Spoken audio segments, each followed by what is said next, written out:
So welcome to season 3, episode 3 of the Pod of Ages. Swiss stage just finished. But first, so we don't forget it this time, I'm doomfunk. This is ParadoxPope. We are streaming this live on my Twitch channel. So if you want to check it out live, I think we're going to be recording on Sundays for the foreseeable future. I could making that the schedule. Because I'll have Sundays off. We could even post it on Twitter and stuff, and people could even follow a schedule. It would almost appear professional. Oh my god. Yeah. We could definitely do that. You can follow us both on Twitter, ParadoxPope, doomyfunky. Links will be in the description of the video on YouTube. My tweets are hysterical. I'm worth a follow. I think we're both worth a follow. I definitely post some hot takes on there whenever I'm live viewing a game. First off, let's just say congratulations, Max Verstappen, on your 16th win this season. New record. We just watched the F1 Mexico Grand Prix. It was pretty interesting for parts of it. I had fun. Yeah, the red flag, I think, at least made the race interesting to watch for the halfway point. You know, sometimes, especially this season, Max winning can feel like a foregone conclusion. So bunching up the pack to have a little bit more of a race at the end is worth it. Yeah, Daniel Ricciardo having a good showing. Norris had an incredible showing. Yeah. My boy Lando Norris fucking clawing his way through the pack. Like 3 different times. But if you guys hear me grunt or groan, that is because I have a slightly slipped disc in my back. And this chair is really wanting me to get a Secret Labs chair. So make sure you guys like, follow, subscribe, comment, all that good stuff so I can get me a good chair. Look at that. How comfy is it? It is pretty comfy. It was actually a Christmas gift from my girlfriend a few years ago. And it's aged really well. That's good to hear. Well, I mean, how much do you weigh? I'm like 200 pounds most of the time. I range between like 180 to 200, more towards 200 most of the time. I'm like 250, so I'm definitely gonna get me a Titan. Yeah, this is a Titan. I got my knockoff one back here, which feels a little knockoffy. It's so knockoffy. I mean, when I first got it, it was super comfy, but the arms actually started to like drift to the sides a bit, to where like they're not straight up anymore. They're like this. And it won't go up as high anymore because I'm not a small person. I'm not small. I've been working from home for almost 2 years now, so I've put on quite a bit of weight. And I wasn't small before that. Yeah, I would say the quality. I just realized that now that you said that one of mine is lower than the other. One of my armrests. There we go. The quality and like how well it stayed together is something that I think is pretty solid with the chair. Because obviously, whenever you buy something that's like, you know, a full purchase, you're always annoyed if it only lasts like 18 months before it deteriorates. Yeah. I've heard the Razer chair is actually exceptional. I could believe that, honestly. I've never really had a lot of shit talking on Razer's hardware, even though it always was, you know, entry level, we'll say. Yeah. I mean, I feel like the chair is priced at Secret Lab prices, but it like sold out so quick, and the only reviews I could find were like, so they didn't give this to me. I had to buy this. I had to be on a waiting list, and it's awesome. And that's promising.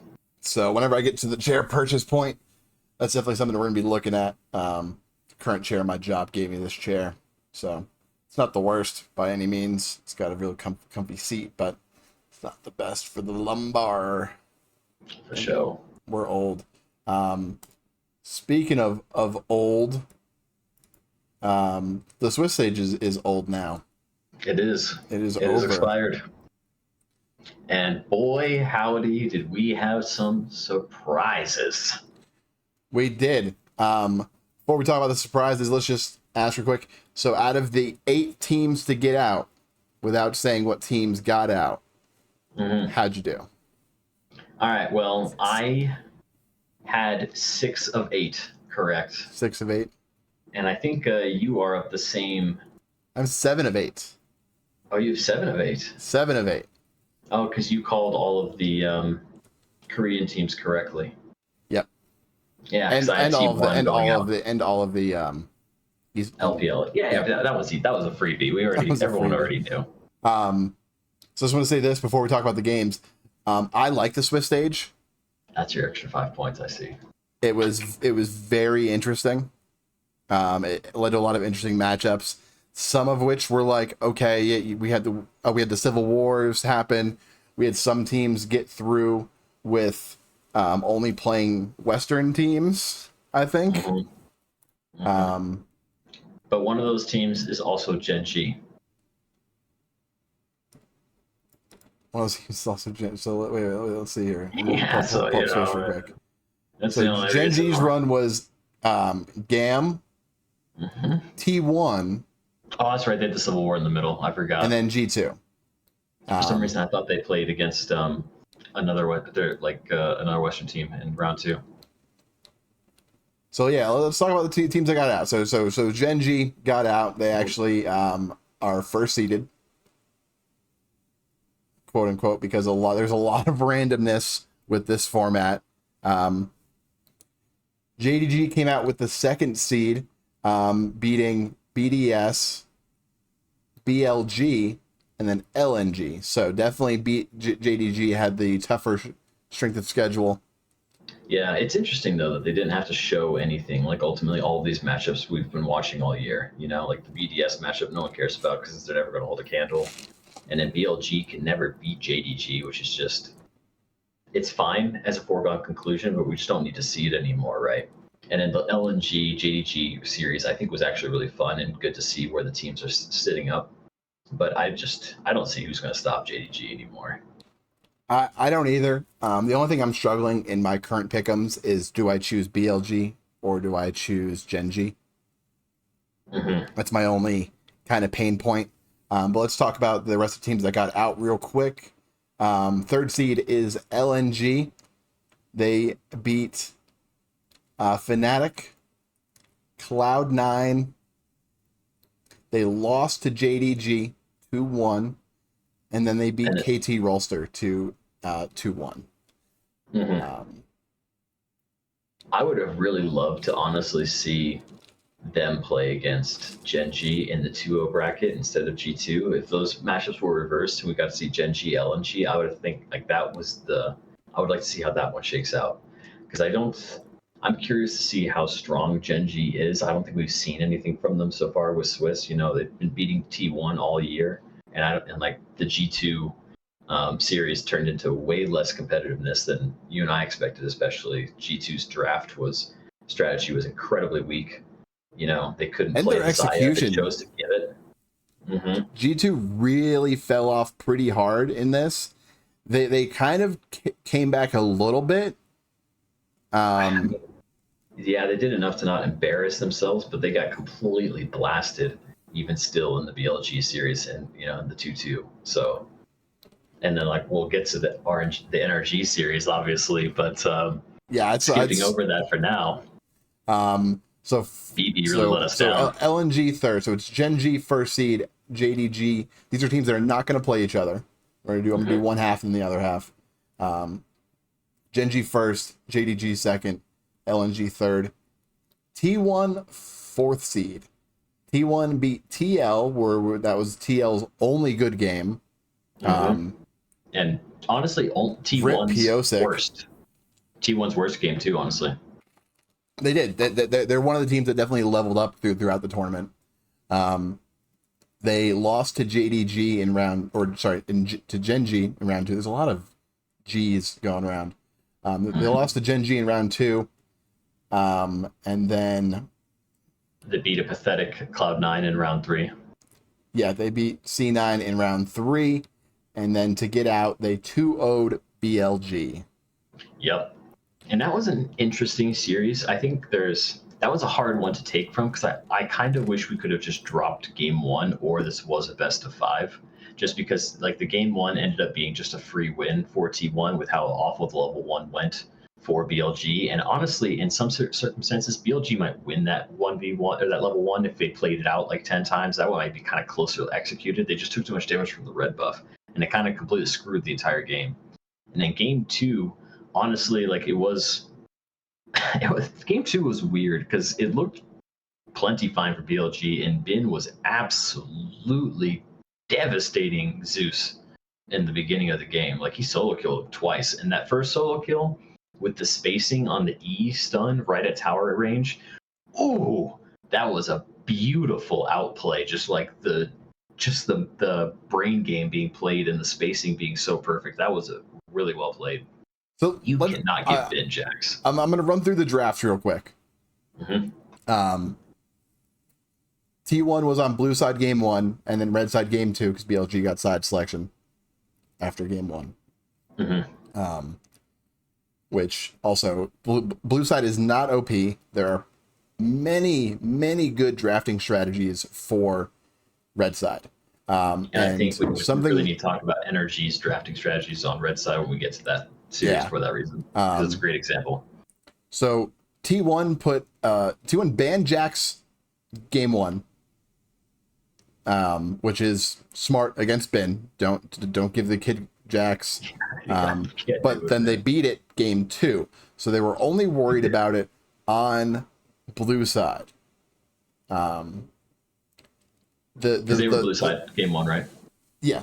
The interesting priority here is that they first picked Jarvan on blue side and then R2'd it when they were on red side. So their priority on Jarvan, which I think Jarvan is, just that fucking ass contracts, but we'll talk about that in a minute.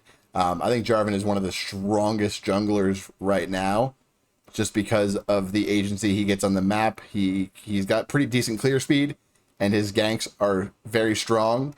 And being that if with immobile carries, like if you're gonna pick Orianna, like you're denying the Jarvan Orianna, you're denying a lot of things, but also like immobile carries, you're gonna force flashes all day, and if that fucking flash is forced, guess what? Repeat.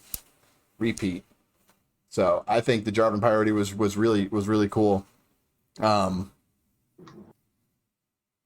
think we're going to see, Jarvan be high priority always, but I think the Wukong is going to start showing up way more in the response. More Jarvan shows up, the more Wukong's going to show up. Because they play well. Like the Wukong is also very, very, very strong right now on the patch, especially. But I think it's interesting that this T1. You can tell that this T1 squad has been the same for a few years because they're still drafting the same as they did at like MSI when they lost to RNG. They really put high priority on what is perceived as the strongest jungle pick, and then they want to kind of work around the other picks in the solo lanes, and then just lock in a bot lane that they perceive works with the rest of what the comp is doing. And it's kind of, I think they wanted to ban out Jax on blue side when they were on blue sides, because you kind of have to give and leverage how many power picks you're giving to red side. So they just didn't want that to be in the rotation. They probably didn't want to give away. What else did they ban in game 1? So the bans went I'm gonna go side to side. Maokai T1, Rumble BLG, Nico T1, Xayah BLG, Jax T1, Renata BLG. And what was the 1-2 for BLG on red side? Orianna Renekton. Renekton. Okay, that makes sense. Yeah. Which isn't bad. They didn't want to give Orianna's very Jax. strong. Orianna Jax would have been disgusting. Yeah, they didn't want to give Ori Jax. I think Ori Renekton. I just think Renekton's prio is gonna start falling again unless we see the builds flex and not just the Gore Drinker build, but see some Stridebreaker tank builds.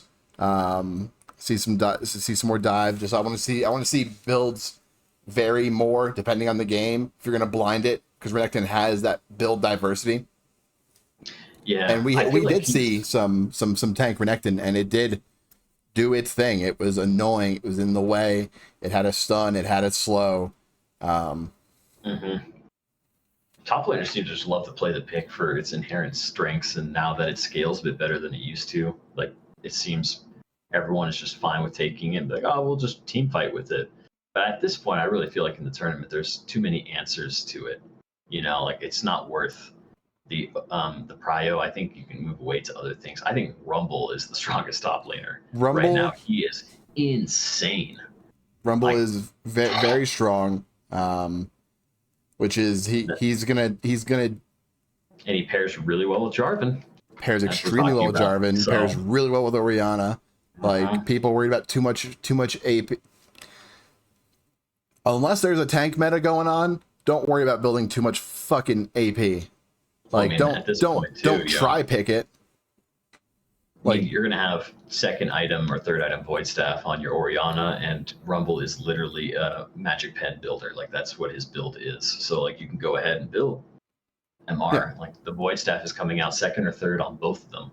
Game's over by 3 items, and if it's going to 4 items, if you're forcing the enemy AD to build a fucking Maw. Well, I mean, the Maw doesn't matter once those units have death cap. Like, but if 16 Oriana with Void death cap is just going to delete the ADC. But if you're forcing them to be like, if they build the Maw, you've won the game. Like, I don't build Maw on ADC as an ADC main. No, you shouldn't. You don't want to take damage. Where I really think they won the draft was that Senna Tom Kench. Yeah. The dropping of AD Prios, I think, is really gonna open up some interesting bot lanes, and we're gonna start seeing if we're gonna start seeing a Senna ban, especially against T1. NRG also plays the Senna. I think you'll see everyone start playing it all of a sudden because you need the answer to Xayah. See, and the Kaisa is not I don't think you will, because something that's been really pointed that's really been coming through with like how many best, like, because this is a group stage, but there's best of 3s and stuff, is holes in a lot of teams' champion pools. And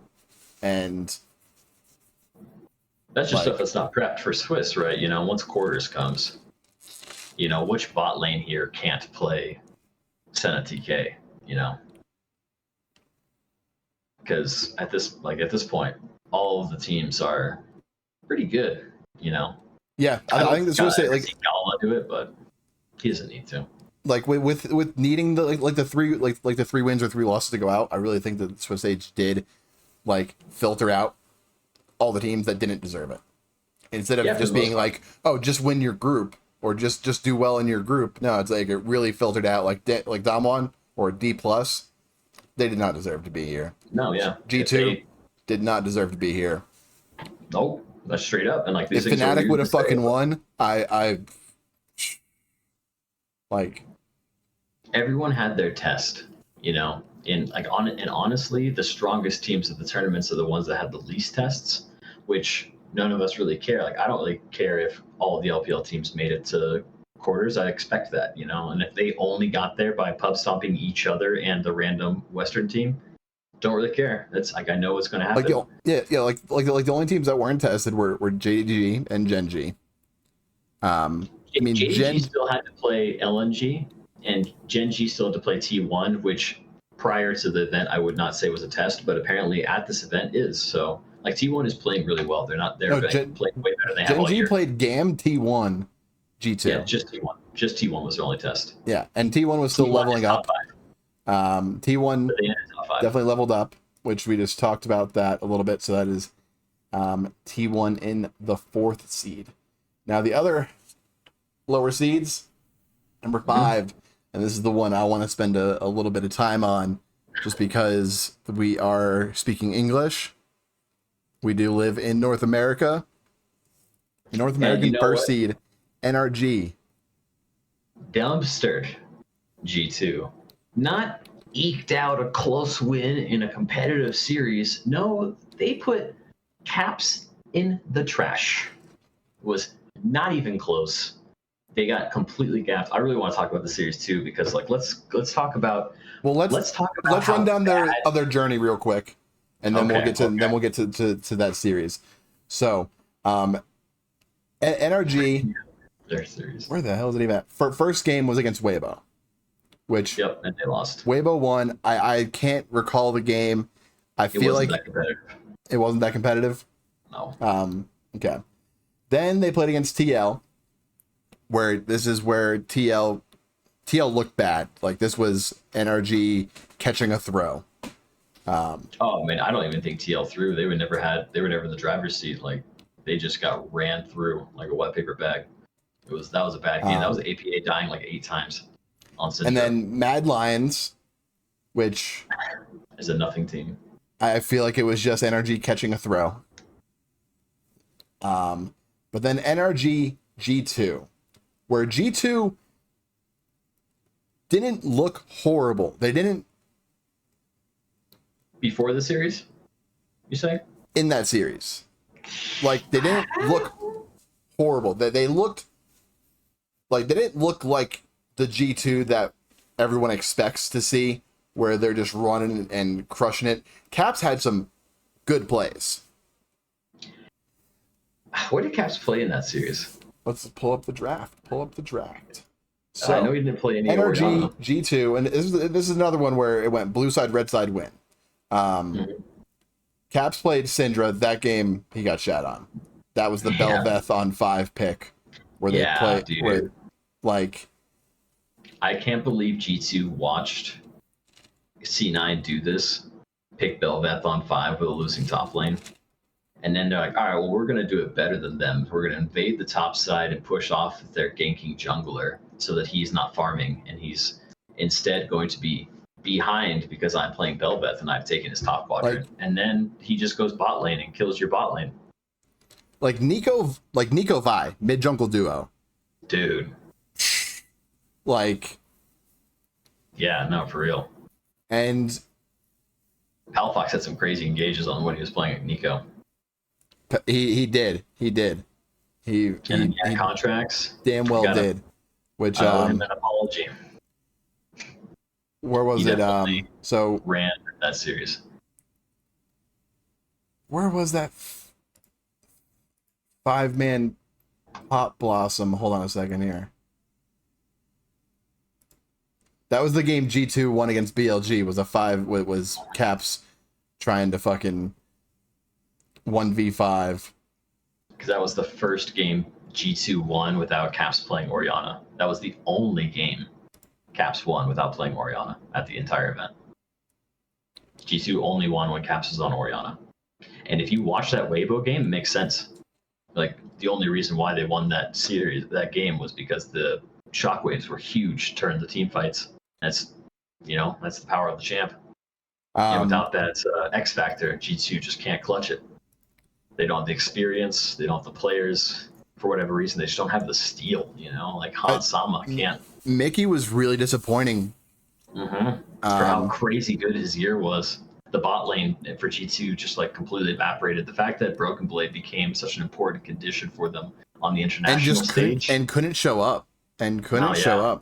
Like, because that's what we thought was going to be a big focal point in the Gen G series, and he got fucked in that series too. Yeah. So G2 is just a domestic top dog of the worst region. Of the worst region, yeah. There's nothing else we can say about it. We watch EU play, and I think just the eye test tells us, they're just definitely I don't know, guys. Back to the drawing board with you. Maybe you can hit top 8 next year, but and even in game 2, G2 banned. So they first banned Senna, which is not something, because you can kind of like, unless they really think that it's going to get picked first phase, but it's all tournament. It has been first phase. It is a second phase pick. They first banned Senna, and then having first pick, they ban Oriana. Yeah, that's weird. Like, the Oriana prio has been weird at this event because it feels like in the first 3 stages of Swiss, everyone understood it was super OP, and from stage 4 forward, no one's playing it. And like, it's making it through bans and pick. It's really weird. Like, I think in some of the G2 games, it made it through all 5 bans and didn't get picked. In the last game, maybe, I think. Like, that's fucking odd to me. Like, you got to go back to what's winning you games, and like the Oriana is a big part of what's winning games. It's Xayah, Oriana are like 2 of the best champions right now for the event so far, as far as high pick rate and high win rate. So I'm gonna give you G2's red side picks first time, and then I'm gonna give you RNG's red side picks. Can you tell me RNG or BLG? NRG. NRG, okay. Because we're talking about NRG. G2's gone. We're not going to talk too much about G2. We don't care about not top 8 teams here on the Pod of Ages. This is a top 8 only club. That's in the past. If Europe doesn't have any top 8 teams, you're just out of the conversation. Maybe we'll talk about it next year, G2. Yeah, maybe next year. Or maybe MSI. MSI Andes. You guys gotta be careful. We're gonna send 2 NA teams again. You guys have to watch out. I think we just need to send one NA team. But so here on G2's red side with Nico first pick, Orianna banned. G2 banned Orianna both games. They didn't pick it, or it wasn't theirs. But Kaisa Rel into Nico. So I can get the Kaisa pick because it's kind of a takeaway. Just because Kaisa Nico is bonkers. And the Rel kind of a flex. But here's NRG's picks on red side.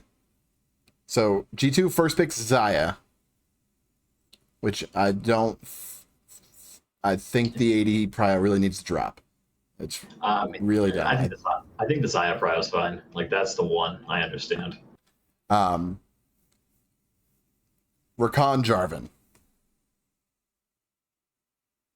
I don't care if you have Xayah R. You're gonna burn it. You're gonna burn your flash.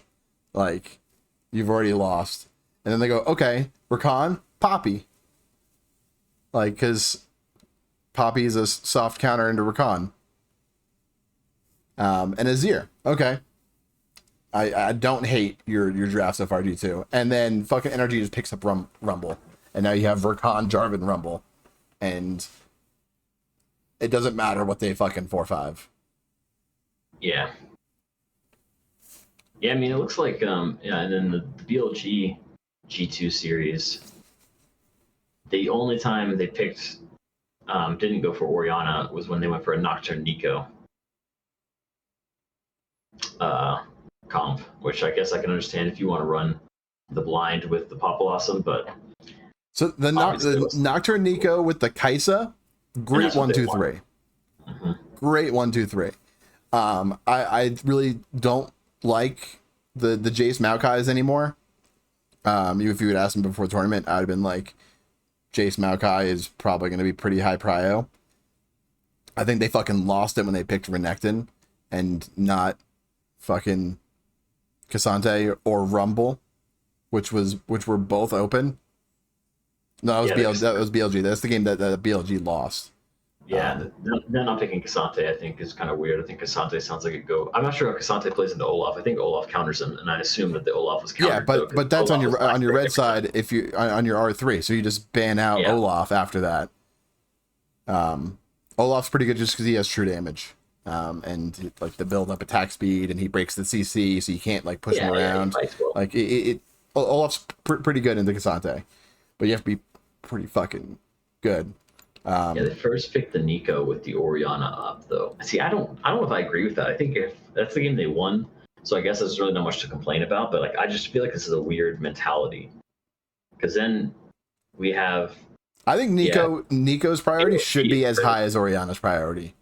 I think they fit. They're both hard hitting AP mages, but I think that Nico's team fighting requires less setup. Dude. Yeah, I know. G2's draft strategy is just ass. Like, it's bad. In game 3, they're fucking banning Xayah, Nico, and Jax. I understand, like, Jax, Xayah, whatever, but, like, why are you going to ban the Nico and have the Orianna be there?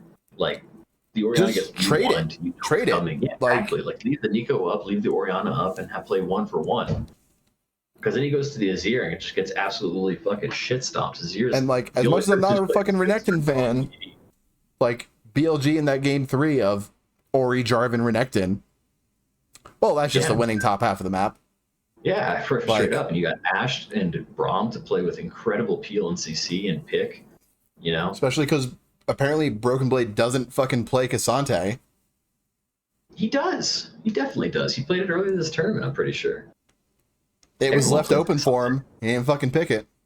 It's just it's the fucking draft, man.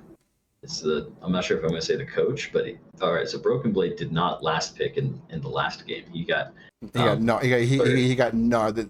They saved support for last pick because the bot lane was open. Which they didn't even ban any fucking top laners against him into Renekton. That's just being like, you can't win this lane. Ben knows, yeah. Ben knows it doesn't matter what, he's going to gap you. So play the most OP strong thing you can, and if you can't, retire. I think it's just there's not enough. Like, I don't know, the Olaf, the Gnar. Gnar is such a hard champion to play. It is, but also I don't like it into the comp that much. Like, so you got Gnar, who's got his very specific timings for his team fight, and other than that, he lives in the side lane. The problem is they're picking it for the lane, as if you can ever do anything to save this lane. Like, I think BB really should have just accepted that he's going to be behind. Dude, pick Ornn. Ornn, Cassante. I think. Also, I don't like the Azir Maokai. Yeah, I mean, I don't like the Azir Maokai. Like, I hate Azir. I think the Maokai prio should kind of fall off a little bit going into the best of fives, unless we see like team comps around it. Play Maokai. You're gonna see Tarzan play Maokai. You're gonna say Peanut play Maokai. But like Yike, why are we putting Yike on Maokai? You guys tried this twice against NRG and you got beat by fucking NA first seed. Why are you trying it again? Against goddamn Yike's champion pool weirds me out. He doesn't have a champion pool, man. He's a fucking carry jungler in a meta that is not good for carry junglers, and the team propped him up in EU really well. Then fucking, but you can't do it here. So this has been my opinion for a long time, is that if you can't play the meta, then play what you can play and fucking just make it work. Because if you play what you're good at, you can. They didn't fucking try. Dude, that's what Yike is good at. They gave him Bel'Veth in that NRG game, and they got rocked. They picked Bel'Veth on 5 with a losing top and an even to losing mid.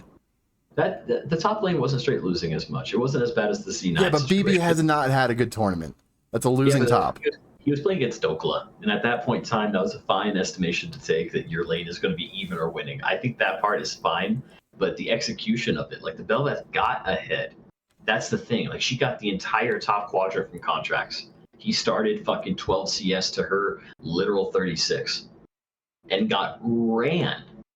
Like, not, got beat. No, got fucking ran. Contracts didn't die in game 1. Playing Vi. He played Vi Jarvan and died 3 times in like fucking an hour plus of gameplay.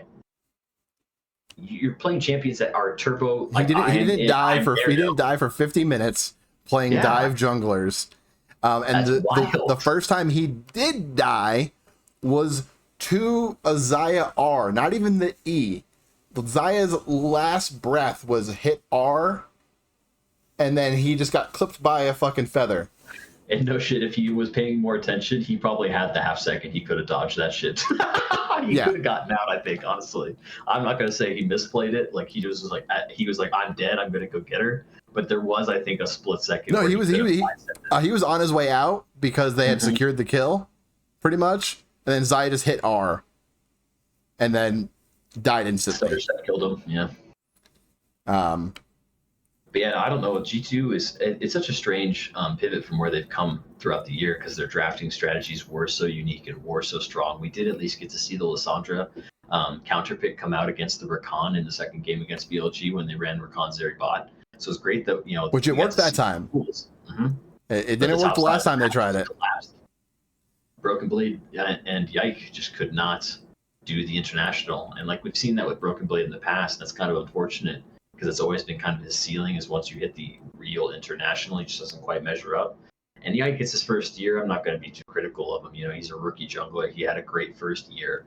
But I'm going to be really critical of the coaches because, like, if you're going to draft Nocturne to win on game 2, and then you're going to pick him fucking Maokai on game 3, put BB on fucking on Ornn, put him on fucking Renekton, which as much as I'm against it, it is kind of safe Oh no, Renekton was already picked. Cassante. Yeah, put him on Cassante. Put him on fucking Cassante, which is going to, which is, if he's good, he'll go even, or he's going to lose lane, but at least he can lose lane gracefully in that and still like provide something in team fights and go back up fucking Yike and carry that. Put caps on a cap. I can't believe they banned Nico. I'm like, put caps on Nico. Like, that's the part that I just don't understand. Like, why did you let Nico get banned with Orianna up? Like, why did we opt into Orianna Azir? I don't really care if the Azir is supposed to have a quote unquote better lane in that situation. I don't give a shit. Like, what? He only has a better lane if he takes Halo Blades. If he takes, actually, it's true. Yeah, you're right. So if he takes Tempo or Conqueror, then they're playing for scaling. And if you're playing for fucking scaling, and then they pick fucking Jarvan Renekton, change up your game plan, buddy. I think, yeah, it's like there's so much success right now being found in the Wombo combo comps. And I feel like people really just need to lean into that instead of acting like, oh, I'm just going to skill cap you. And I'm just so much better than you. I don't need big AoE spells. Nah, guess what, nerd? You do. Sorry. Lanes don't matter right now. Rumble, Orianna, J4, Xayah. What do those champions have in common? Big AoE damage. Like Nico. You know, half of them all lock you into a circle, and then half of them murder that circle. That's how the game is being played right now. Just like last year, it was all about resets with like Viego and shit, and like Aurelia, these reset champions, Jinx, Zeri. That's not the meta now. We gotta do something different. I'm actually surprised we're not seeing more Jinx right now. Jinx Zeri, I think, is a bottle to be opened. I think the Zeri is mediocre, but I think the Jinx is actually a closet choice against Xayah. You know? So Jinx is okay into Xayah. She scales as well, which is what my mindset is. Like in the team fight situation at 2 or 3 items, those champions are both incredibly powerful. I don't know though. One of the big things about the Xayah prio is the objective secure. That's why it's Kalista and Xayah have like some of the highest prio, because you get to really help burst it. Like you get to time your burst with the objective smite and secure those. But they also, like Xayah more so, have really good team fighting. Like Kalista has a stupid lane. Like if at pro level, it's so dumb. You put Kalista in the wrong hands. I remember when that champion was released that season, and some of the players, man, they were outstanding.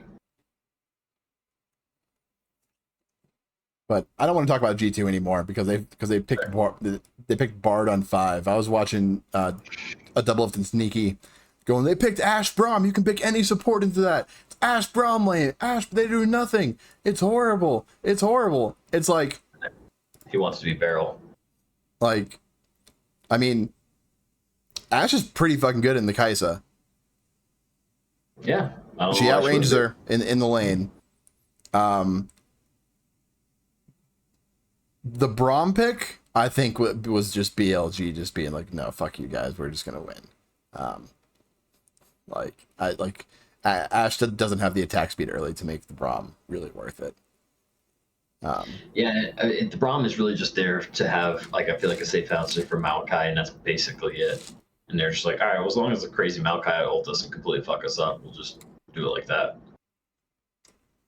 But because there's not even really any significant range attacks that you're blocking. Yeah, there's Kai'Sa W. Like the Braum pick was like, you could have picked a better team fighting support. Who was banned though? Fucking Nautilus was open. Yeah, that's always a weird one as far as priority around. Like Nautilus is a champion I feel like people sometimes don't want to play. As far as support bans, it's just Rakan and Alistar. Yeah. I mean, there's a lot of other things that BLG could have played. It didn't matter in the end.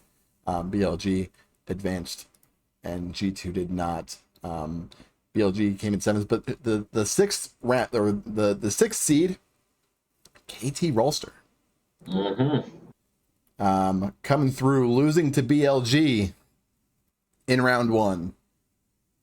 Then beating D plus Kia in round 2. Then beating Weibo Gaming in round 3. Losing to LNG in round Losing 4. to LNG 2-1. And then beating D Plus again.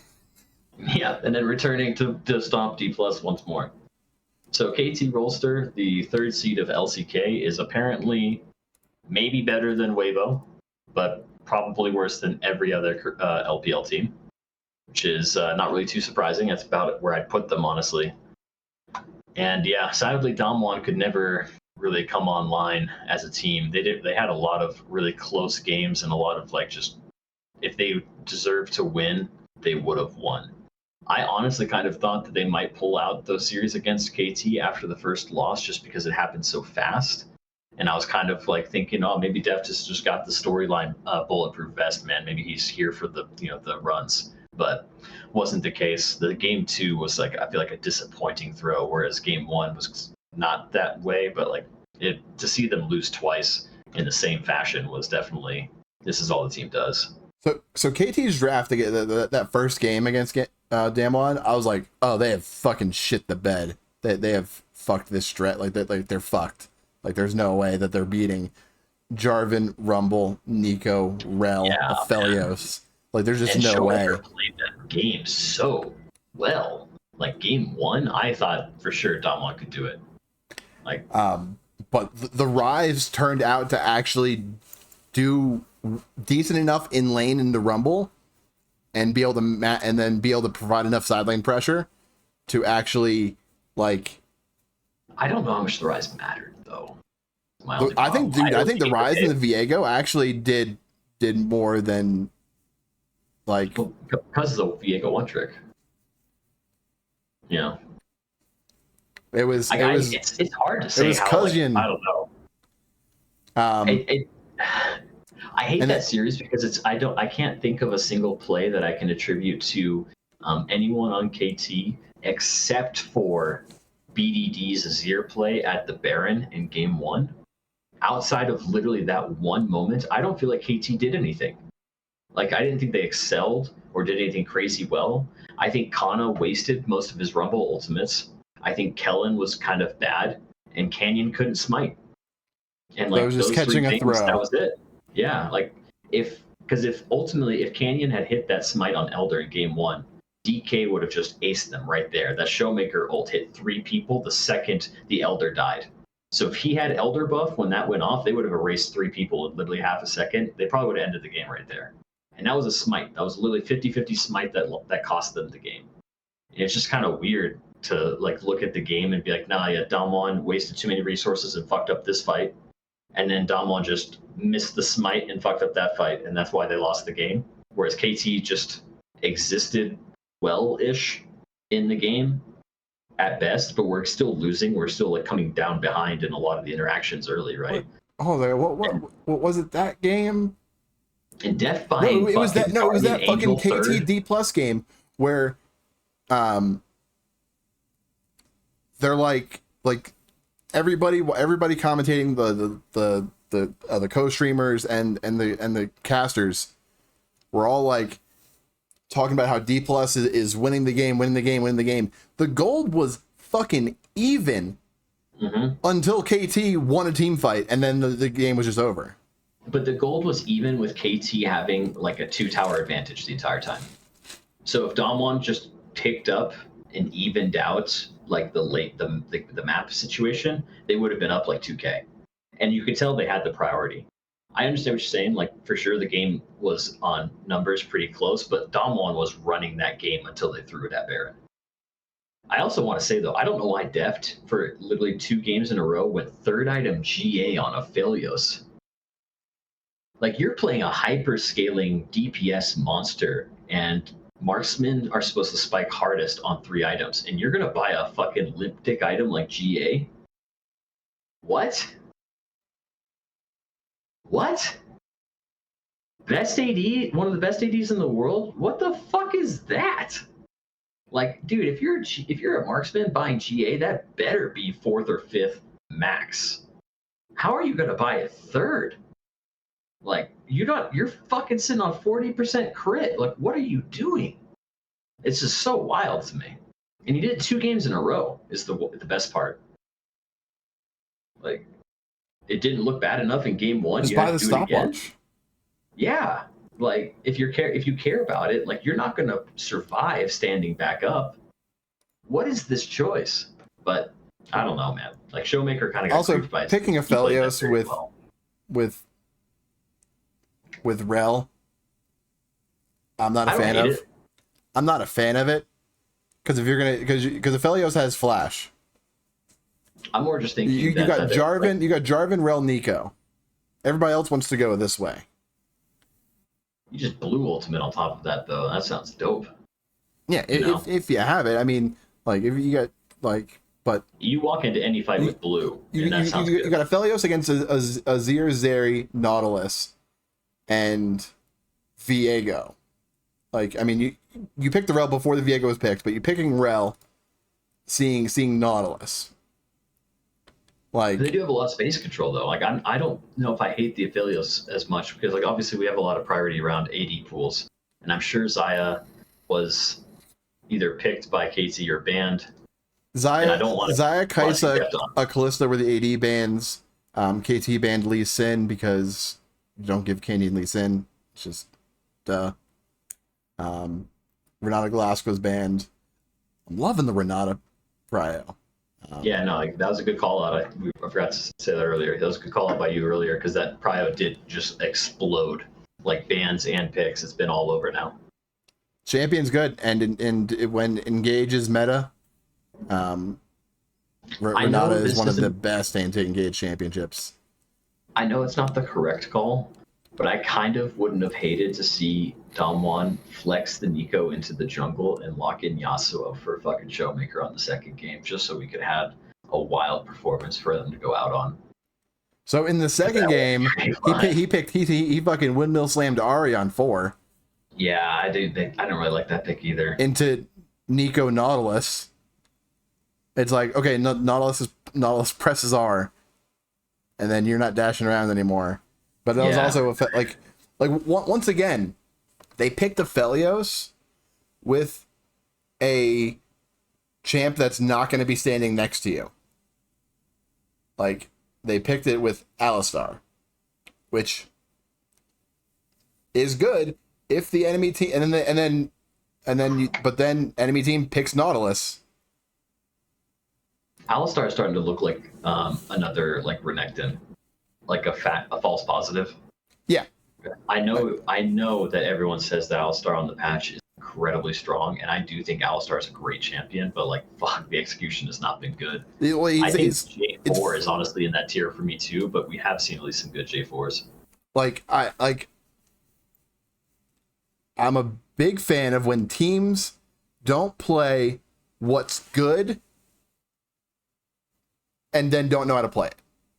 Yeah. You have 2 options. One, you are a professional League of Legends player. You should be learning these champions. You should know how to play these champions. You should, like, if you are a mid laner at this level, you should know how to play almost every fucking champion. You don't have to play them well. You should at least know how to play them. And then when they become meta, you fucking grind that. You put 100 fucking games in on that champion.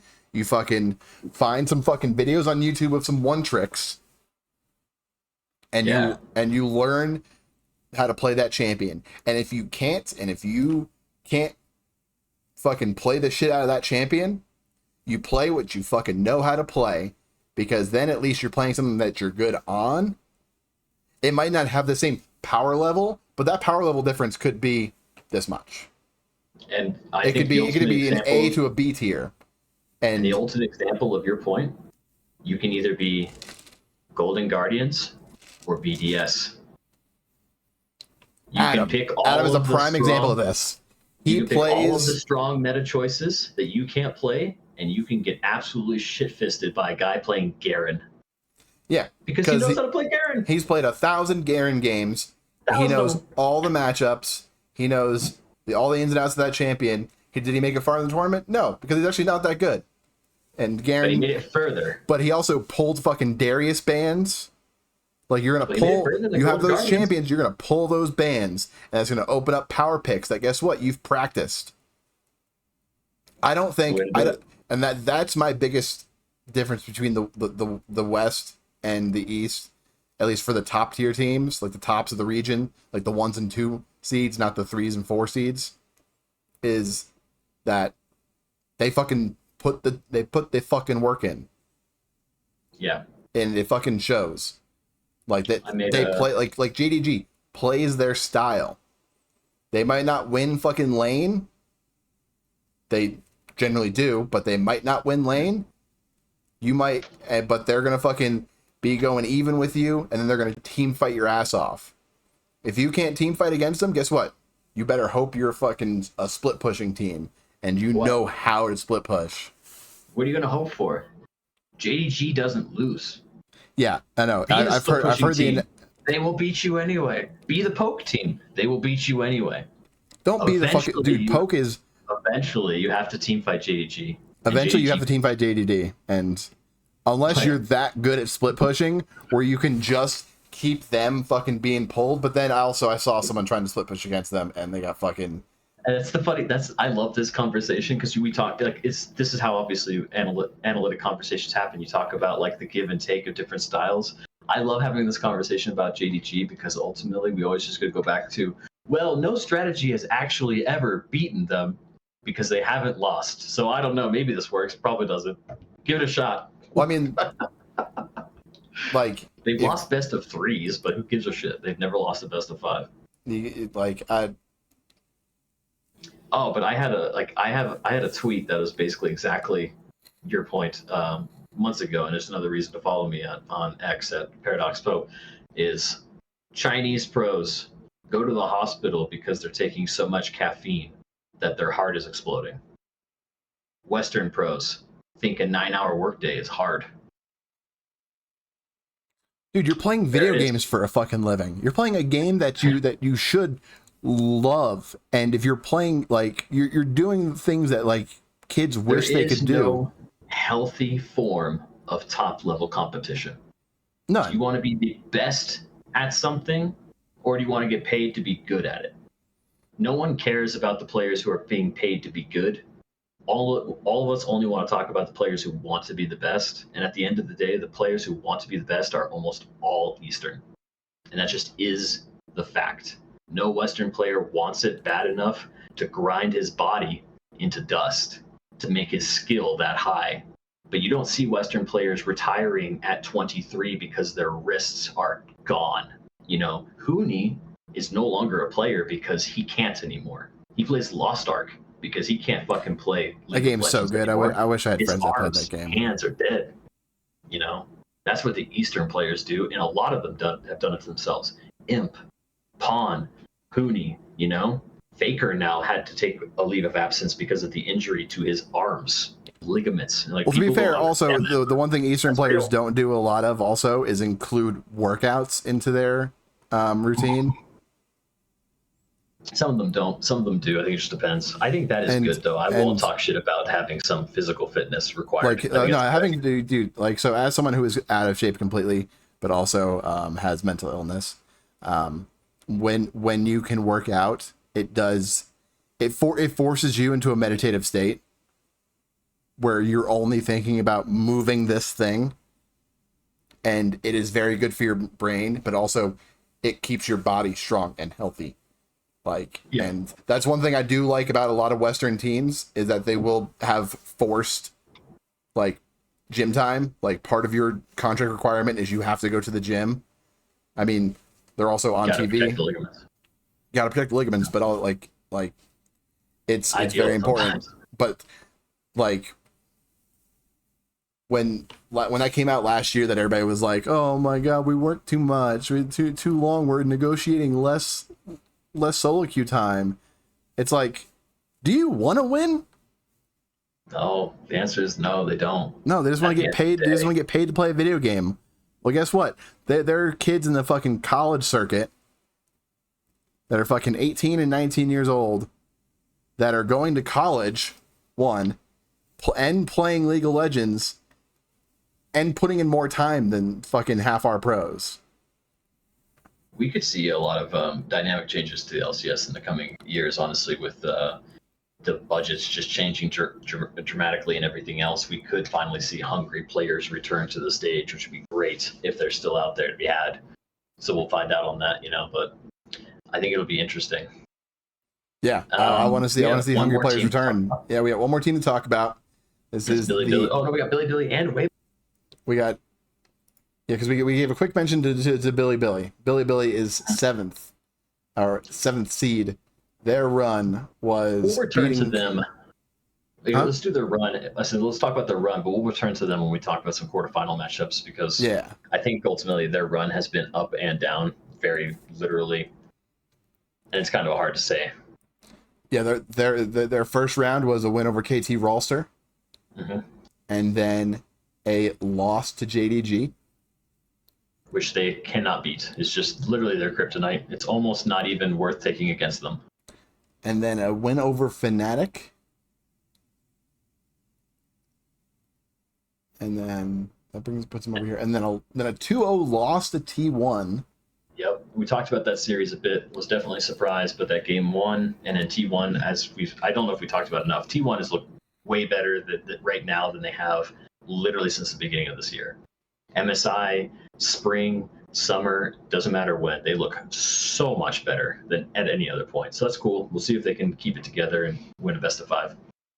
And then BLG's advancing games were the 2-1 win over G2, which we talked about that game a little bit. And that's another matchup I'm happy to see because I think that's hard for both sides if G2 is firing. It's not like BLG is an interesting team, I think, because they have the potential to be second or third best in the world. But we haven't really seen that form in Swiss. So if they aren't going to recapture the level of MSI and their summer playoffs, or not playoffs, their summer season, then they might have some difficulty with Gen G especially. But they did 3-0 Gen G, or 3-1 Gen G at MSI. So it's not impossible to see them beat them again. Yeah, so that's one of the things I'm having trouble with in my pick'ems right now is because we haven't seen Gen G really get tried this tournament. And BLG has gone through some, like, they've had more games. They've lost to T1, but they beat G2. They beat KT as well. They beat KT. They lost to JDG, so it's really hard for me to kind of put them power-wise. Gen G's win over G2 was a lot more dominant. It was clean. It was a very clean game. So I'm leaning Gen G for that reason. But also, I don't want to doubt BLG. Yeah, it's hard. You're right. Because we bring this back to the conversation we had with G2 versus Gen G. We were talking about, well, maybe, Broken Blade has an angle because Doran's not very good. Bin does have that angle. Broken Blade might have had it. Bin has it. Bin is going to gap that fool. So it's just a question of the rest of the map. I think Yagao has had a kind of hit and miss tournament so far. And ultimately, Elk and On are either great or pretty disgusting. That last game against Gen G, even without the level 1 going completely awful, was a pretty gross showing for them. But I don't know, it's hard for me to look at their entire year and say that they're cooked. I just can't count them out. They've had a good showing all year.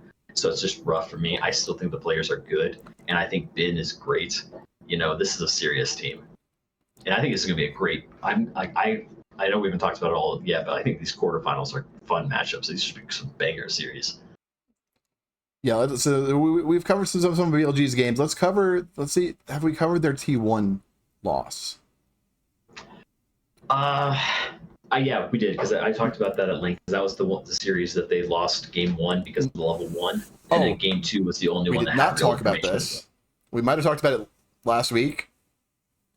but we did not. I don't know if we did because it was T1 Senna Tom Kench into the Nidalee R5, which I did not like.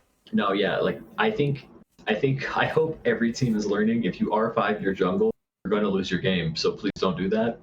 It has not worked at all. And then they even gave him. So we did talk about the Jax Gragas game, the game 2. We did talk about that one. Yeah. Well, so game 1, there's just nothing to it. Like the level 1 screwed the entire game, and T1 won it in 3 minutes, and it was basically the end. Yeah. And then game 2 was T1's showing a lot of priority on Tom Kench, even without the Senna, which the Senna was open, and they still didn't pick it. They picked Jinx on R4. Didn't BLG lock in Vi in that game? They did lock in Vi. And that's I think why we definitely saw the Tom Kench priority, because Kench is a great response for saving your ADC to a Vi ult. Yeah, which is like if you're gonna pick something that doesn't have a dash or a replacement, whatever, you know what I'm trying to say. Mobility spell. Yeah, I don't know why not picking Tom Kench. Like Tom Kench is, if you have faith in your ADC, I can pick Tom Kench. What was the game we were talking about? It'll show blood. The Aphelios and then the Nautilus pick. Like you haven't picked your fucking the DK KT game. Where they picked Aphelios with a fucking diving support 2 times. And it's like, okay, so everyone on your team is going forward, and then Aphelios is like, well, I hope they don't see me. Go ahead. I think it'll be at least close. Like that'll be a fun series to see how they do. And our last team is Weibo, right? Weibo Gaming Thaw Audi. The most interesting team to talk about because their run was a win over NRG round 1. An incredibly close loss to G2. Yep. Round 2. Literally a coin flip. I remember I was listening to Summoning Insight, and Thorin was talking about how G2 handled Weibo. And I was just like, whoa, come on, man. Let's not get carried away. Like, I'm all about rooting for G2 when it's still round 3 as well. But that game was a 50-50 at best. No, you know? Weibo made a misplay, and G2 was like, oh, we're in. Opening. G2, we got it. G2 can handle. The tournament showed us G2 can only handle 4th place seeds at best. You know, once they start running into including NA number 1 seed, can't handle it. It's just the ranking, baby. But Weibo, and then it was the loss to G2. Who did they play 3rd? It was a loss to KT. Okay. And that was also, I think, a pretty good game, if I remember correctly. I can't. Or was that the blowout? Let me check the draft to refresh my memory. KT Weibo. It had to have been close because Weibo's red side picks were Orianna, Rumble, Jarvan. If it wasn't close, I think where they lost it was they went Leona Sivir, which if you're gonna pick an immobile ADC with a diving support, Sivir's not a bad choice. But who the fuck does Sivir hit? KT had Kai'Sa, Nautilus, Nico, Viego, Cassante. Like you're just gonna pump into Cassante and then he dives you, and then once Cassante is on you, you're just fucked. Your spell shield only works once. So like Sivir's not carrying that game. I'm just gonna jump to the end of the game state real quick. How long was the video? It's actually it's 45 minutes. The game is 40 minutes. Like wow. And it's a pretty handed gold lead for most of it though. I'd have to go back and see like what happened this game to see. Starting in the best of 5s, I'm actually going to get I actually have a notebook now. And I will be what? I think I'm back. definitely going to do that too. I got a notebook ready, and I will be watching the best of fives, and I will be taking notes and timestamps. Here's all of my pre-podcast notes. This was before the event started. All of my notes of the thoughts of the teams and where they ranked out. And then here's my actual ranking of teams. So Weibo got in 2-1 against Fnatic. Mm-hmm. I also haven't watched those games. It looks like they were pretty hard fought, though. You know? I mean, Fnatic won game one pretty well. So this is where, if you're going to pick an Aphelios, this is what I like to see. So Fnatic. Should they play Emilio? Cute. Fnatic B1 Oriana. Mm-hmm. And then as you do. Renata Glass Poppy. You're still picking Aphelios into a Renata. Okay. And then you pick a Cassante, who's going to dive. Weibo picks Zeri, so can't be Dove. Cassante brings you over a wall, you go right back over that wall. Yeah. I liked this draft. What I didn't like by Weibo was the R5 Silas into Aphelios, Cassante. Like this series really ruined my Silas win rate projection here with the loss in game 1 and in game 3. I think that's where Weibo lost the draft, but then I don't know I can't remember where they lost the game. Yeah, I don't know why you picked the Silas on last pick into their comp. Like, there's no great. I don't know why they put the priority on the Poppy so early, and then left it in the jungle. I mean, TheShy could play Poppy. He's played Poppy. Yeah, I don't know. This does seem weird. The Poppy early. Then they should have put Poppy fucking top lane. Poppy into Cassante is not the worst. I'm sure TheShy didn't want to play Poppy. But I don't know why the fuck they picked that Poppy. Like, I was really surprised when I saw them pick that Poppy, because I was like, wait. Jarvan's banned, Kallista's banned. Why are you picking Poppy? I think you could pick Poppy fucking R3 against the right 1, 2, 3 from blue. But otherwise, I think it should be a 4-5 pick only. Because you want that to come out only when it's hyper annoying for their comp. You play it into a J4 or a Vi for sure. And then whenever you've got something else that's moving a lot that's going to be shut down. J4 was banned. I know, I was just saying in general. It was too preemptive. It was too preemptive. And that's the game that Weibo lost, is the one where they definitely lost the draft. Weibo won games 2 and 3. They gave Fnatic Kalista. Like, Fnatic's fucking 1-2 on red side here. Pretty fucking strong. Kalista Cassante. I just think their comp lacks damage. Just looking at it. That's why I didn't like the Syndra pick. It's too bursty. But they banned Nico, Rumble, Oriana. Like, I think if you're gonna pick Kalista, like, leave the Ori open. Unless you were just so, like... Fnatic is banning Nico, Rumble in every single game. That means they can't play it. Play that. Yeah, and the Rumble and Nico to have to ban in every single game, is Rumble's not hard to play. He is. Rumble is hard. Like, I'm not gonna, like, Rumble is a very tricky champion to play at the highest level, because you have to. He's all about min-maxing. You know, you got to know the limits on that champion and when to all in. And I think if you don't have the practice on it, especially in a competitive setting, is the weird thing, because people want to play teleport top. And I think with Rumble, most of the time you want to take Ignite, honestly, just so that you can really roll the lane. I think like the DK games were honestly a great showing of how you should play Rumble. You just get ahead early. Don't even bother waiting till the end game. You just have to be a side lane threat that you can 2v1, because stopwatch with Flame Spitter is enough. You know? You play towards that priority. His objective control is insane. His jungle fights are insane.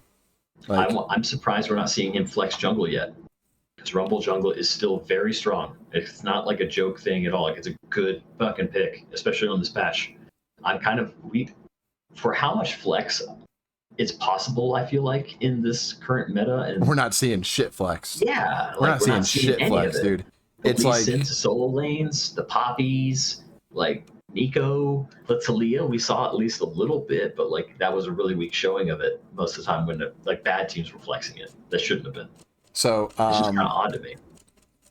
Fnatic in game 3 broke my cardinal ADC rule, which is if like one, Kai'Sa was open in game 3. Kai'Sa was open. They first pick Aphelios, which means Noah can only play Aphelios. He can't play Kai'Sa. But he can play Kai'Sa, can't he? Didn't he play Kai'Sa? He had crazy LEC games on Kai'Sa. Am I making that up? I swear he did. Maybe he's not confident with his Kai'Sa internationally, but if he's like Fnatic did not deserve the win if they're going to first pick Aphelios and then draft Sylas, Sejuani, Olaf, Alistar.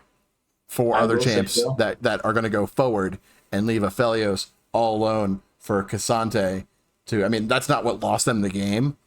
I mean, Caitlyn Lux ran the bot lane, Azir ran the mid lane. If they had picked Kai'Sa into that bot lane, he would have gotten absolutely rolled worse. I don't think Kai'Sa can lane against Caitlyn Lux. That doesn't sound fun. Her E helps a lot. Okay. Because you can if you're in bad positioning, her E helps a lot. You basically just farm under tower, and then you team fight 10 times better. I think the Caitlyn Lux is going to be a bot lane we see pop up a lot too. I think the Senna Kent and T1 Lux. T1 plays it. Yeah. I guarantee you, FBI plays it. I'm not sure if Ignar plays much Lux though. That'll be the question. He's always Ignar plays everything. I love Ignar.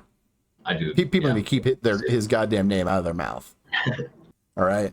I've been seeing a lot of EU casters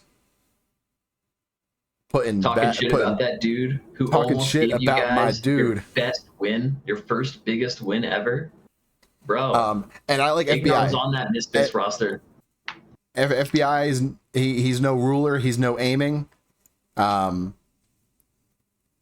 he is solid.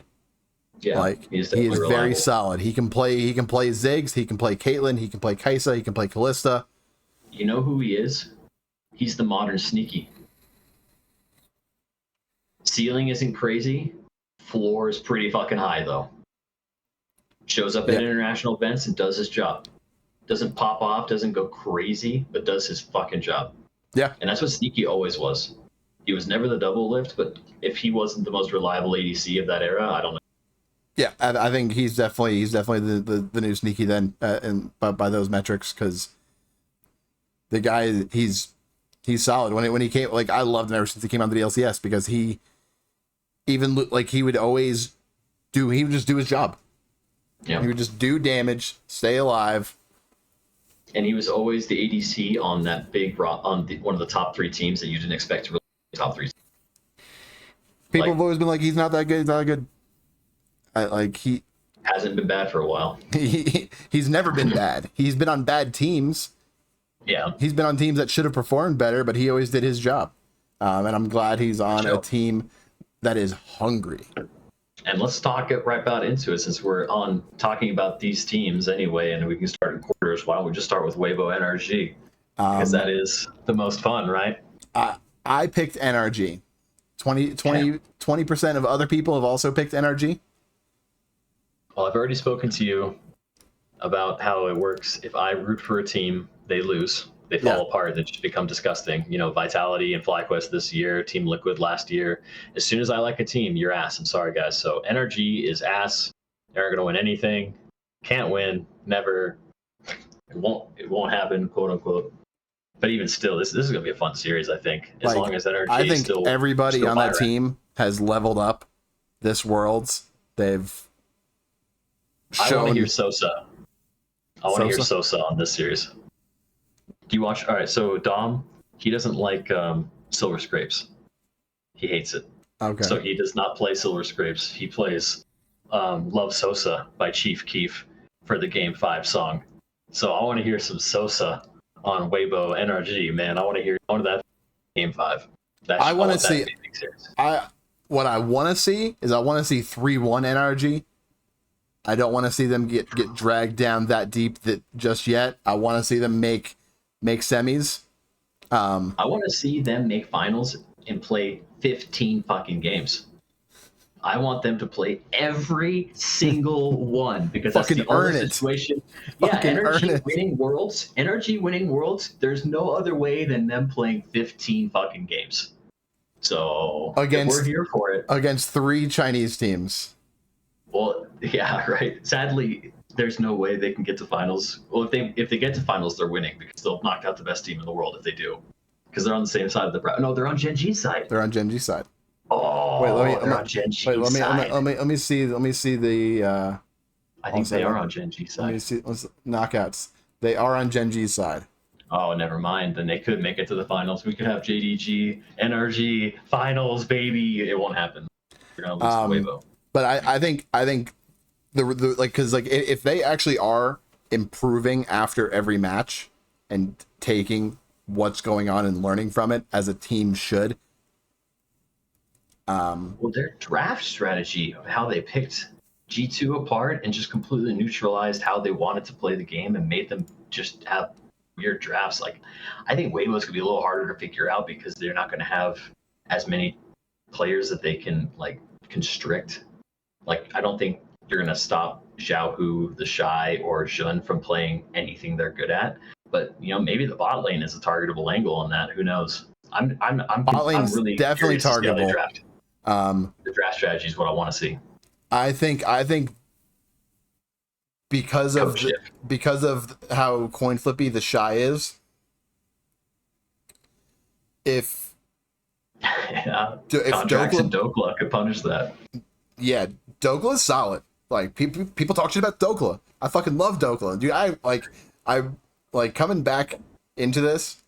If I would have seen this roster, I'd have been like, I love every member on this team. They're gonna fucking get 6th. They played last year. This roster played last year. They changed the bot lane, but for the most part, because I want to say they still had Luger at the end of last year. Oh yeah, don't give me Luger. 22 and 2021 are. But I'd be like, I love every member on this team. They're gonna get 6th. There's no way that they're. But Palafox has been leveling up. Fucking contracts finally getting some fucking respect on his name. I mean, he's earning it finally. Like, I don't want to talk this much shit. All right, when Contracts was on C9 and went to Worlds the first time, it was not good. Okay, I will not have people telling me about this, revisionist nonsense. Contracts has been kind of awful for a while. Past couple years, he's been good. Like, he's been more consistent than fucking Blabber in the games that I've seen. Oh man, the games you've seen, sure. But I will say, like, even last year there was I want to say, like, he's still been streaky. But I'm glad that he's hitting so hard right now, especially. Like, he seems to be a confidence player, and I hope his confidence is through the roof. I hope he's getting his dick sucked by some beating G2, this team is on a high. Well, man, like, honestly, they didn't getting to NA finals was a win for them. Winning NA finals was unexpected. Like, everything so far this year is unexpected. There's so much further than anyone thought they would go. Dude, beating G2 2-0, where BLG dropped a game to G2, has to be riding a high. I think G2 didn't prep for that series. I bet they thought NRG was.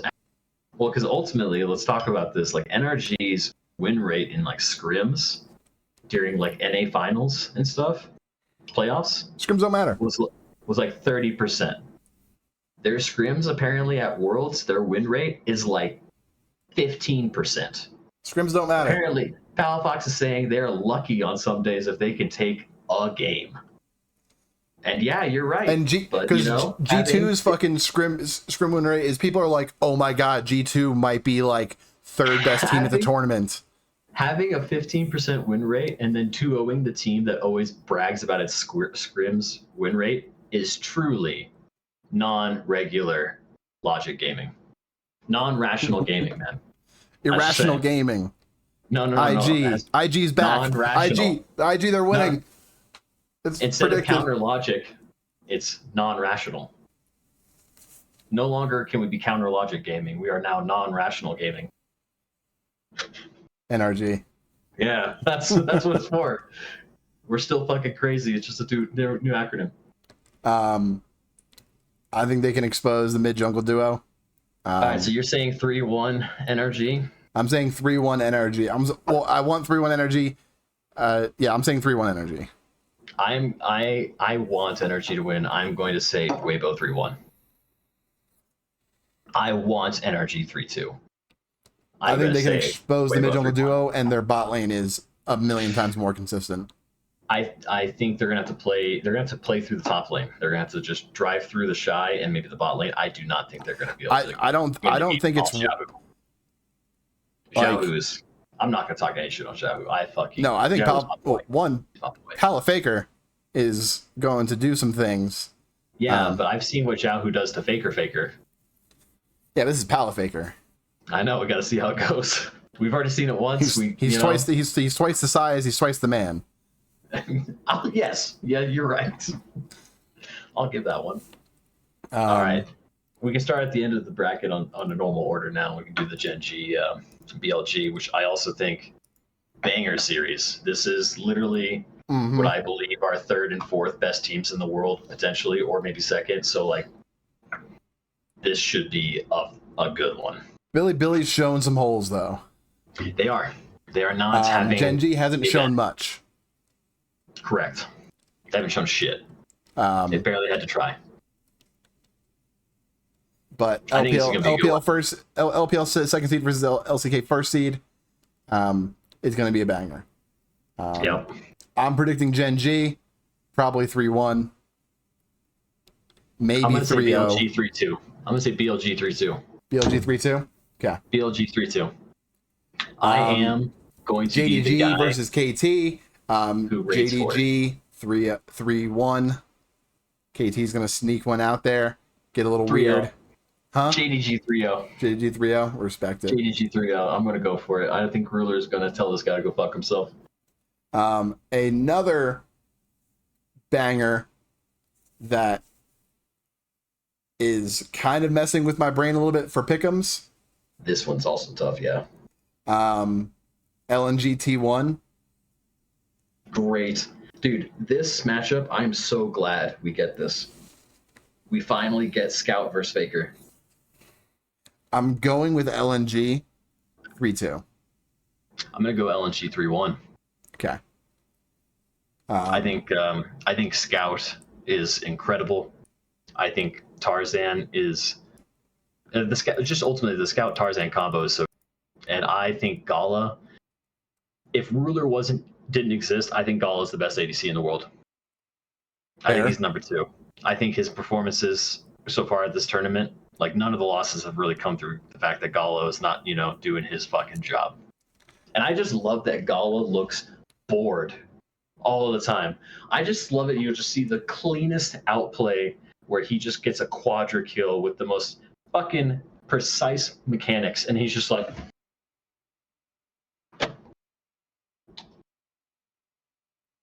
just depressed on screen, doesn't give a fuck. The man might have depression. He might. He might not feel anything. But like, yeah, Gala, Tarzan, Scout is a monster roster, and I do think that honestly though, I think if T1 wins this series, they could win Worlds. Like, we could totally see them in another drag out series against JDG if they win this. Well, if they win this one, they will have to face JDG. And then they took them to 5 games last time. And then the winner of that probably winning Worlds. I mean, I don't know. I think actually, I will say I'm really excited about our bracket this time. This is the first time in like 3 years the bracket is actually super exciting the entire way through. Like, last year's bracket sucked. We had not great division of LPL and LCK. And then you had to deal with the fact that most of the LPL teams had COVID and were playing like absolute piss on top of it. And, you know, a bad team won Worlds because every other team failed to show up. And I don't care what anyone says, DRX sucks. And you can look at all of the players this year. They're all not good still. Shocker. They were patch zergs. They won barely. Like, I honestly think if Canyon didn't break Peanut in the quarterfinals, that Gen.G would have beaten DRX. But I think Canyon just did such psychological damage to Peanut that he was broken after that, and that's the reason why DRX beat them in the semis. Like, I'm not even kidding. That's literally what I believe. I like that the Gen.G Damwon series from last year is my favorite series of that event still. Like, that was a wild series. But I'm also a Kane player, and we got to see Red Kane twice, and it ran the game. It was cool. It was a cool series. Still. Speaking of cool picks, my Nyla pick for is 0-1 right now. Oh no! Unless there was a game in play-ins. No, not in play-ins. It was just the one Mad Lions game, right? Mad Lions, where Carzy actually did really well on the fucking pick. Just Mad Lions is a trash team, so it didn't matter. Yeah, I remember. I can't remember who it was. Someone was talking about Nyla and the prominence of the pick into certain of the matchups, and I can't remember who it was. I don't think it was Vedius. Like it'll nuke a Callista. Yeah. Like it's like it's got angles. It's got a lot of angles. It's just very short range, and I think if you're gonna be picking a fucking dive comp, you should pick an ADC that can go with you. And I would love to see in those games where, I mean, if Fnatic was like a better team, but picking like Nyla there, or like any of those games where I brought up where Aphelios is just sitting on his fucking just all by himself, like bang bang bang bang. I think Nyla would have done great, so for the KT DK game where it was Aphelios and Deseri, it was very Nautilus. The Nautilus is a bit rough, but also like, if you get rooted, you just hit W and dodge everything, and it's whatever. Like, you can fucking double kill that lane. But in Deseri, it's not bad. Like you just make her fucking run away. I think it's just the trade patterns. I don't know. Like I'd like to watch more lanes on how it progresses, because I think it's like the pairings is what's defining and limiting that more than anything. It's just the support meta being chosen. Everything is more about engage. You don't see as much of the support of enchanters, and I know Nyla really not really, but prefers those at least. I kind of wish we're getting a few enchanters, and also she works with Alistar, because Alistar's passive healing, she increases that. And they can go in together. Yeah, they can go in together. Alistar can go roam, come back to lane, and then gets more experience and catches up quicker again. Only Nyla could be a solo lane, huh? That'd be interesting. You'd see TheShy playing her top. Like, I'm still hard that, like, if we don't see her, like, become, like, a meta pick in the best of fives, I'm going to be surprised. I'm just not sure how much more variation we're going to see at this point, like real exploration of some of these picks. Actually, I'm honestly curious to see what adjusts. I think the solo lanes will explode open. That's the stuff I expect to see change a lot, because we haven't seen anything really yet. You know, there's still so much out there that is possible, but it just depends on what the people are preparing and what people think are good. You know, the Lee Sin solo lane picks, Yasuo and Yone, both strong. You know, I mean, I feel like there's a lot of picks that, like, I feel like only the teams that were getting like down and out were starting to pull stuff out to be like, oh no, we have to win this game. Yeah. I feel like there's a lot of picks that aren't being picked just because you don't want to show your hand yet. But once it goes into the best of fives, like if you're already winning, if you're 2-1 going into your first best of 3, you're not going to show your full fucking hand. Yeah. No, for sure. I'm just interested to see what the teams are practicing and preparing that we haven't seen yet. Because I'm getting kind of bored with the Nico, Oriana, Azir, Syndra rotating mid lanes, and then occasionally like what Cassante, Aatrox, Renekton, Jack's top. Rumble. So the most picked top laners so far. I'm just gonna go down the lanes. The most picked champion so far is Cassante 22 times, Jax 18, Renekton 17, Rumble 14, Aatrox 8. Then jungle, it's Jarvan 23, Vi 14, Maokai 13, Sejuani 12, Lee Sin 11. Mid is Oriana 18 times, Azir 16, Nico 12, Syndra 10, Sylas 9. Bot lane, Kai'Sa 28 times, Xayah 21 times, Aphelios 12 times, Zeri 9 times, Kalista 6 times. And then in the support role, Rakan 24, Alistar 20, Rel 16, excuse me, Nautilus 10, Renata Glask 9. So yeah, basically a bunch of engaged supports plus Renata so far, which makes sense, you know. But yeah, for the solo lanes, I think we should still be seeing Lee Sin flex is something I kind of expect. I believe we'll see way more Wukong going into the best of fives. But outside of that, like the Bel'Veth seems trash. Move away from that. You know, I really don't even know what I expect to see. Good. Everything seems so typical.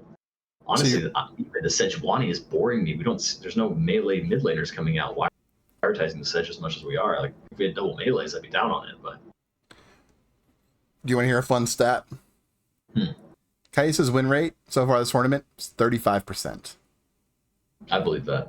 Xayah's win rate so far this tournament is 76%. It's down. It was 87 last week. I'm gonna go get some weed. Okay. Yeah. What's the Xayah's win rate? Xayah's win rate is 76%. Okay, it's down. You said that's what you just said. Okay. Yeah. She has a 96% presence. That's pick ban, 96%. Definitely. So I think people are gonna start might be looking at some of these things and being like, so are they as strong? Like Xayah, of course, is gonna have the priority just because of like many reasons: team fighting, self peel, objective secure. Yeah, she's just so good. Has all these tools. Kalista, who is banned, has been banned 38 times this tournament. Only been picked 6, is a 33% win rate. So, with some more prep going into this, teams might be looking at. I mean, we also like I'm also like not looking at like who played it, because it, like I know it was given away in a game that was I think too Fnatic. Mm-hmm. But like the Kai'Sa priority is definitely going to drop unless it's the team, because people are playing it in team comps that it doesn't fit. Yeah, I think Kai'Sa really mostly makes sense in the vacuum. Like once all of the priority ADs are gone, it's kind of where I expect the Kai'Sa to actually be. Like that's why I have her as my most pick, is because I assumed Xayah was going to catch and Kalista would catch more bans, and so Kai'Sa would just be on one of the comps every single time. It was kind of my assumption. But now that if we move towards this Senna, TK, Kate, Lux reality, like we just might see the priority around Kalista and Kai'Sa both drop off, because the short range, you're just gonna get bullied out of the lane, and Kalista especially. I mean, I think instead of banning Kalista, they should ban Senna. Yeah, I think that's a better ban. I think the Kalista doesn't mean much anymore. You just leave one of the long range ADCs that you can just bully the lane. Like I just think Lux, Caitlyn by itself, like what does Kalista ever gonna do against that? And with Poppy being a part of the meta, you pick a Kalista ever, cool, I'm gonna lock in the Poppy.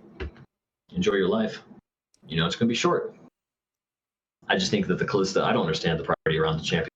Like I know what she's good for. I understand the Drake control, why you want that, but I just don't think it's good enough in execution anymore. Like none of the teams seem to be doing that much with it. Well, we haven't seen Ruler play it yet. That's true. And you can't give Ruler Xayah. Like that's. I hope people understand that. You know, for whatever reason, they haven't learned you can't give Jax or Ben Jax. So hopefully you understand you can't give Ruler Xayah, because he will never die. Just be sitting at the game with 17 KDA. Yeah, I think we might start seeing some more enchanters rise up as we get some different picks around the board. I mean, like if you like, I would like to see. I mean, of course, I want to see Nyla, but also like enchanters are really good with Callista, because if your enchanter gets jumped on, you can save them. It's not just engage supports, and then they get an option to re-engage if it's a good angle, or disengage. Yeah, depending. Yeah. Let's see. I don't want to see Tristana fucking mid anymore. I really don't. I wouldn't mind seeing more Vex or Lissandra mid. I think the Lissandra mid, it'll definitely be a decent flex for certain counterpick situations, but I'm not sure. Like, honestly, I know Lissandra is good into LeBlanc. That's the one. I'm not sure what in the meta right now. I don't know how Lissandra does into a Seer. That doesn't sound. I feel like you like kind of just dive him and lock him down. Yeah, like, if he doesn't have ult, it's just it feels like you probably just a farm lane. Kind of hard you have to get in on Zazir to lock him. And if people are picking immobile ADCs, like, it definitely seems to be most of the Brio right now. Which I don't want to see Samira. Unless maybe there's a couple Samira angles I can see. I mean, I play ADC too much. That's all I can really think about. I don't. Yeah, Samira's just not as strong after the shield bow changes. I don't think we'll see it as much. I mean, in the games where I'm like, oh, Samira would be good here, I just think Nyla would be better. Yeah, I think she's definitely the stronger champion. Fits that mold out of the two. So we'll see if we could see a meta shakeup going into the best of fives. We'll see. The games start Thursday morning, Wednesday night. Yep, Thursday morning for you all in North America, and in Europe. Thursday evening for those of you in Korea. Afternoon, lucky assholes. And we kick it off with NRG Weibo. Then Friday is Genji, Billy, JDG, KT Saturday, and then Sunday will be LNG T1, which if you want to check it out, meet us here on Twitch next Sunday. If you made it this far on YouTube, thank you. Please like, subscribe, follow, all of that good stuff. Links to the Twitch and the X will be in the description down below. Do you have anything more to add? I'll say tune back in and see if I can make up the gap on those 5 points in our pickups. Yep, I'm currently ahead by 5 points. I am S tier. I was optimistic and assumed that T1 could fall out of the bracket because they played this year like ass, but unsurprisingly, the plot armor is too strong. I mean, NRG ruined my pick'ems, so would it be even higher if G2 made it? If you had faith. If you were the faithful. So NRG is probably going to lose because I picked them to win. We'll see. I picked them to lose, so it's 50-50. 50-50 coin flip. Strong. I mean, it's TheShy. It's a coin flip anyway.